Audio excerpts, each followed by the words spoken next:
Bon, la trêve a été longue, mais enfin on retrouve le Barça ce soir. Ça fait du plaisir de le revoir. Bonsoir à toutes et à tous. Bienvenue à ce débrief de la victoire du Barça 3-0 face à Osasuna. Victoire vraiment très convaincante de la part des Barcelonais ce soir. Une victoire vraiment sur un match maîtrisé de bout en bout. Franchement, bravo à l'équipe. Ils ont été extraordinaires. Ils ont répondu présent. C'est ce qu'il fallait faire. C'est vraiment ce qu'il fallait faire. Surtout qu'on sait que le Barça était à égalité de points avec le Real de Madrid.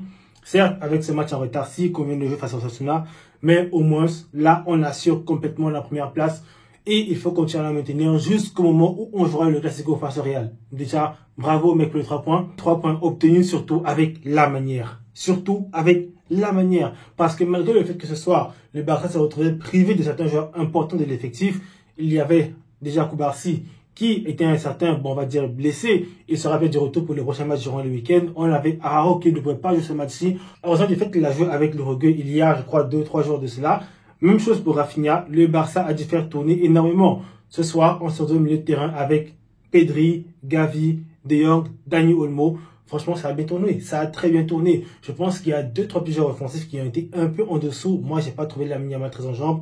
Dani Olmo aussi. Certes, il marque le penalty au bout de la deuxième tentative. La première tentative, le penalty n'était pas extrêmement bien tiré. Le gardien la sort assez facilement. Mais malheureusement, pour ce gardien-là, son équipe, ses joueurs, ses défenseurs sont rentrés dans la surface de réparation avant que Dani Olmo ne frappe. Je crois que c'est pour ça que le penalty a été retiré. Dani Olmo qui, au bout du 10e essai, marque ce penalty-là, il transforme. Ça va l'aider pour la confiance. Mais malheureusement, comme toujours, il ne peut pas jouer. Il peut pas jouer. Ce mec-là est fait en cristal. Il ne peut pas jouer plus de 30 minutes sans se blesser. Ce soir, encore une fois de plus, il sort blessé, remplacé par Fermin Lopez. Fermin Lopez qui, franchement, a fait une entrée extraordinaire. Il était partout. Il a couru partout. Il s'est dépensé. Franchement, on revoit le Fermin Lopez du début de saison. On revoit le Fermin Lopez qu'on a l'habitude d'apprécier dans ce club-là. Franchement, il a fait énormément de bien. Il est très combatif, très énergétique. Même en deuxième mi-temps sur le but de Lewandowski, franchement, c'est juste incroyable. Franchement, il gère très bien la contre-attaque, il accélère, il court et le centre pour Lewandowski est juste parfait. Lewandowski qui, pour une fois, franchement, dans ce genre d'occasion-là, se rate pas. Certes, durant le match, il a fait l'entrée, il a raté 2-3 petites occasions, selon moi, qui auraient pu être mieux jouées de sa part. Mais globalement, ce match-ci, Lewandowski, je trouve qu'il a fait un bon match. Franchement, il faut le souligner. Quand il est mauvais, on le dit. Mais ce soir, j'ai trouvé que dans le jeu, surtout, il n'a pas péché en fait. C'est pas comme s'il avait fait un truc extraordinaire, mais il n'a pas péché. Aujourd'hui, c'est beaucoup plus à la finition que j'ai trouvé qu'il n'a pas été vraiment suffisant. Des actions, il prenait trop de temps pour tirer, d'autres où il fallait parfois faire la passe et il frappait à 8 mètres d'écart. Franchement, son entrée n'a pas été catastrophique. Elle a été bonne selon moi dans le jeu. Il a eu une occasion assez claire. La tête était juste incroyable, faut pas se mentir. Franchement, dans ce genre de moment-là, en fait, tu te demandes où est Lewandowski tout le reste de la saison, en fait. Il nous a fait un bon début de saison. Après, il a complètement disparu. Et dans ce genre de petits moments-là, franchement, il nous remonte pourquoi est-ce qu'il est un buteur aussi extraordinaire que ça. Il fait une entrée très bonne. Mais si, aujourd'hui, on parle de Lewandowski qui fait une entrée, c'est parce que M. Ferran Torres était titulaire. Lui qui n'a pas vraiment joué avec l'Espagne, Lewandowski qui avait joué avec la Pologne, il fallait qu'il se repose, c'est bien. Et Ferran Torres, franchement, il a fait un bon match. Il a fait un bon match. Un des rares matchs où il est titulaire et il fait un bon match. Ferran Torres, bravo. Bravo le requin. C'est ce qu'il faut faire. C'est ce qu'il faut faire quand tu es titulaire. Vraiment beaucoup d'activité de sa part. Des appels toujours très tranchants, franchement. Je pense, mis à part son but qui vient d'une action collective juste extraordinaire, je vais revenir vraiment sur le milieu de terrain, Pedri et Frenkie de Jong un peu plus tard sur l'occasion là, aussi sur Baldé. Mais déjà, Ferran Torres, il vient, ce premier but-là, il fait l'appel, il suit bien l'action, il est là, il est placé, la passe vient de la part de Baldé, il la met au fond. Je pense quelques minutes après, il a une super passe logée de la part de Lamine Yamal, franchement. D'ailleurs, son appel est juste fabuleux, son appel est juste fabuleux. Il était très loin des cages, malgré tout, les défenseurs l'ont complètement zappé. Il a se faire oublier, il accélère, il réussit, il reprend ce ballon de la volée, malheureusement le gardien. Il ouvre bien son corps, il réussit à la sortir. Il a fait un bon match ce soir. Il a fait un très bon match ce soir. La défense centrale, Inigo Martinez, Eric Garcia, bon match de la part ce soir. Ils ont su très bien contenir les attaques de Osasuna. Ils ont très bien réagi à chaque fois. Franchement, le piège hors-jeu était très bien joué. Certes, Osasuna a réussi à les battre à quelques petites reprises, mais à chaque fois, les défenseurs arrivaient à revenir assez rapidement, à intercepter soit la passe, soit le centre, à réussir complètement à annuler les occasions adverses. Ils ont fait un bon match. Koundé, pareil, franchement, sur le côté. Beaucoup de bons débordements avec Lamine Yamal, comme on le connaît toujours. Des bons centres aussi, mais malheureusement, ça n'a pas abouti à grand-chose.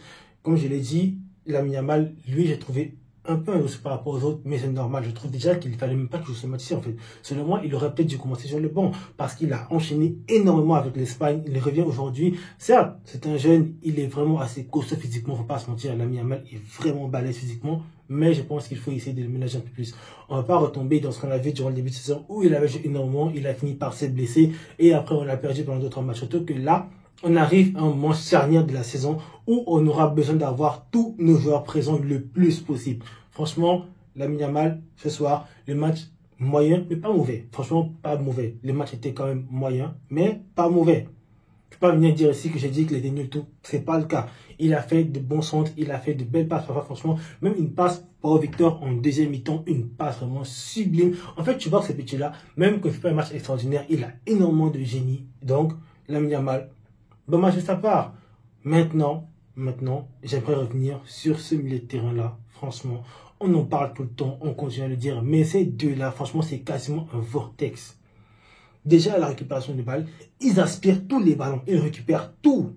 Franchement, des marathoniens, ils courent partout, ils se dépensent, ils sont toujours là pour réussir à gratter un ballon par-ci par-là. Et maintenant, quand ils ont le ballon balle au pied, pour leur retirer ce ballon-là, c'est juste quasiment impossible. Que ce soit Pedri, franchement, qui tourne sur lui, vous mettez les pieds à gauche, à droite, partout. Vous ne pouvez pas lui reprendre ce ballon-là. Frenkie de Jong qui aussi, franchement, quand il a ce ballon-là, les passes qu'il se fait, les louches, les par-ci, par-là. Franchement, comme je l'avais dit, le premier but vient sur une action collective juste extraordinaire. Premier ballon, la passe qui vient sur Frenkie de Jong, la petite talonnade, il se retourne, on lui remet le ballon, il décale sur Baldé qui accélère le centre, juste fabuleux pour faire une Torres. Franchement, le premier but, une action collective masterclass, on aurait dit le Barça 2010-2011 de Pep Guardiola. C'est ça qu'on veut voir.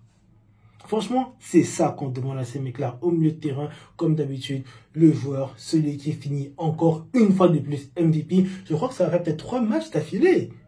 Peut-être 3 ou 4 matchs affilés. Bon, à part si je me trompe, peut-être que j'ai dû faire une erreur quelque part. Mais Pedri, depuis peut-être 3, 4, 5 derniers matchs, c'est lui l'homme du match à chaque fois. Parce qu'il fait juste des masterclass tout le temps.